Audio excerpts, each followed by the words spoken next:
bannange bakozi bannange temukkirizanga bakama bammwe kubakuba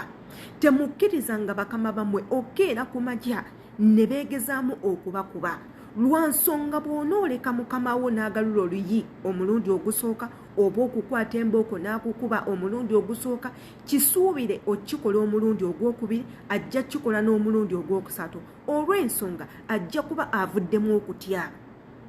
akugwengako akukube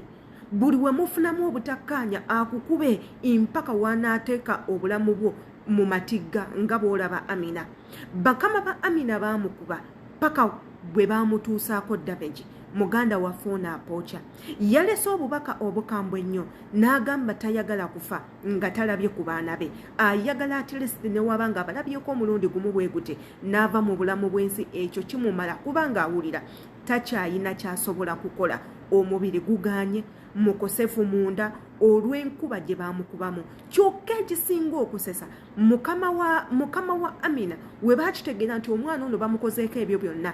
ne badduka mu nsi ne bakwata passport ne badduka mu nsi omwana ono ng'ali ku kampani era kati essaawa zino ne kampani egamba teyina kyesobola kukolera Amina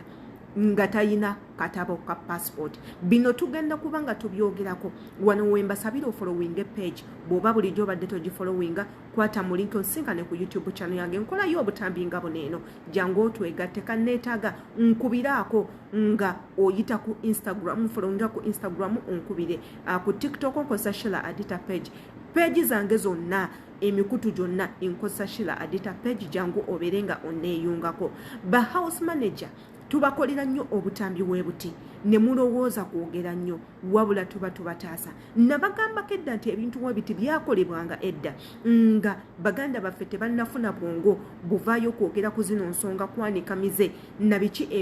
bye tuyitamu ngaffe ababa bazze eno okukola e Bulaaya wabula ffe we twajja ne tutandika okwanika ebintu bino kyova olaba kati abakozi balinawo akawenda nti omukozi osobola omukola ekintu naafuna gy'addukira naafuna gy'akuloopera naafuna abantu abamutaasa ekitaaliwo tuli kyova olaba ne leero mu katambi kano nnyimiridde nga ngezaako bategeeza nti ebintu bye baakoze Amina gwe tokkirizanga mukama wo bikola wano wenkusabira akatambi kano okwongereyo okateeke mu guruupu yonna gy'omanyi eya Facebook kasobola okutaasa baganda baffe abo abagenda okujja nga bapya bajje nga bamanyi biki ebiri eno temukkiriza bakama bammwe bateekako mukono nti nno bakuba tokkiriza mukama wo okukutulugunya wajja kukola tewajja kutulugunyizibwa wano we tubagambira enti nno bw'oba ng'oli mutiitiizi nnyo mu mawanga gano agaba n'abantu tojjaayo kuba tukolera abantu ababi abantu abatemu abantu ab'empisa embi abantu abasosoze abeebolereza mu kkala abantu abayina buli kika kyamuze mubi naawe jangu nga omanyi wa wootandikira otya kwe kuyiga embeera zaabwe yiga embeera zaabwe ozifiitingemu osobole okubalwanisa mu ngeri emu oba endala naffe bwe tuto bwe tukola buli mukozi yenna we bamuyisa oba oli driver oba oli musomesa oba training abawuga oba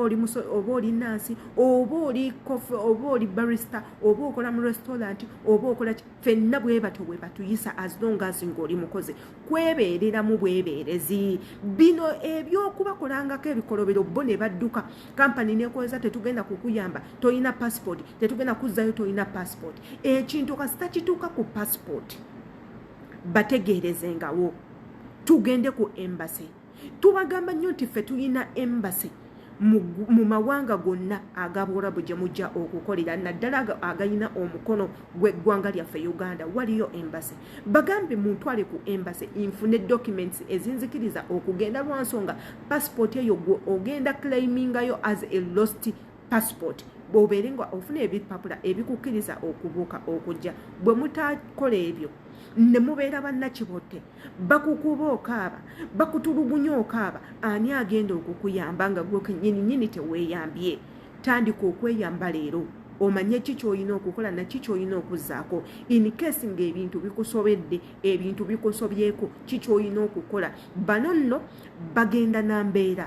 bayina embeera naye naawe eteekawo ekibeera mubeere nga mwenkanankana abeere nga akutya nti ono omukozi wange naye ali bwati ne bwati. Bwe mutaakola ebyo bagenda batulugunya n'emirambo mingi gikyajja. Yenze Sheila Adita following page nsangayo ku YouTube channel yange, ku Instagram kwendi ne ku Thread kwendi ne ku TikTok kwendi nsangayo. Mbagala nnyo.